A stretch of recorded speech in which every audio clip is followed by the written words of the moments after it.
പുരാതന കാലം മുതൽക്ക് നിലകൊള്ളുന്ന ഒരു ദേവീക്ഷേത്രമാണിത്. നെല്ലിക്കോട്ട് ഭഗവതി ക്ഷേത്രം. ഇതൊരു മതമൈത്രിയാണ് ഇവിടെ. കാരണം ഹിന്ദു, മുസ്ലിം, ക്രിസ്ത്യൻ എല്ലാവരും നമുക്ക് സംഭാവന തരുന്നുണ്ട്. ആ സംഭാവന തരുന്ന മതമൈത്രിയുടെ പരമായിട്ടാണ് ഇന്നിവിടെ നമുക്ക് ഈ ബാഡ്ജ് ഈ വർഷം തന്നത് ഒരു മദ്രസേൻ്റെ വകയായിട്ടാണ്. ഇതേമാതിരി നമ്മളെ ഒരുപാട് ആളുകൾ, ഒരുപാട് വ്യക്തികൾ, മുസ്ലിം വ്യക്തികൾ, ക്രിസ്ത്യൻ വ്യക്തികളൊക്കെ നമുക്ക് ഇവിടെ അരിയായിട്ടും വർഷത്തിലുള്ള ഭാഗമായിട്ടും സംഭാവനയായിട്ട് നമുക്ക് തരുന്നത്. ഇതാണ് ഈ ശരിക്കും ഈ ഭഗവതി കാവിൻ്റെ ഏറ്റവും വലിയ വികസനത്തിനും ഇതിനേറ്റവും വലിയ ഉത്സവത്തിന് വിജയത്തിനും കാരണം ഇത് മാത്രമാണ്.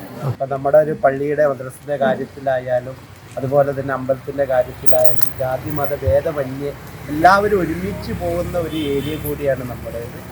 നമുക്ക് സന്തോഷമുണ്ട്, കാരണം ഇങ്ങനെ ഒരു പരിപാടിയിൽ നമ്മളൊരു പങ്കാളിത്തം വഹിക്കാൻ കഴിഞ്ഞത്.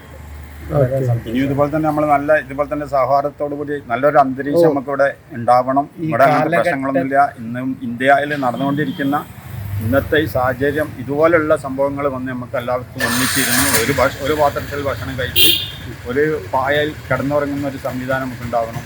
മറ്റുള്ള സ്റ്റേറ്റുകളെ അപേക്ഷിച്ച് നമ്മൾ അതിൽ ദൈവത്തിനെ ചുരുക്കുക. ഇത് കേരളത്തിനെ സംബന്ധിച്ചോളം പ്രത്യേകിച്ച് നമ്മളെ മലപ്പുറം, കോഴിക്കോടൊക്കെ അങ്ങനെയുള്ള ഒരു പ്രദേശമാണ്. ഈ കാലഘട്ടത്തിൽ കൊടുക്കാൻ പറ്റാവുന്ന നല്ലൊരു മെസ്സേജ് കൂടിയാണ് ഇത് എന്നാണ്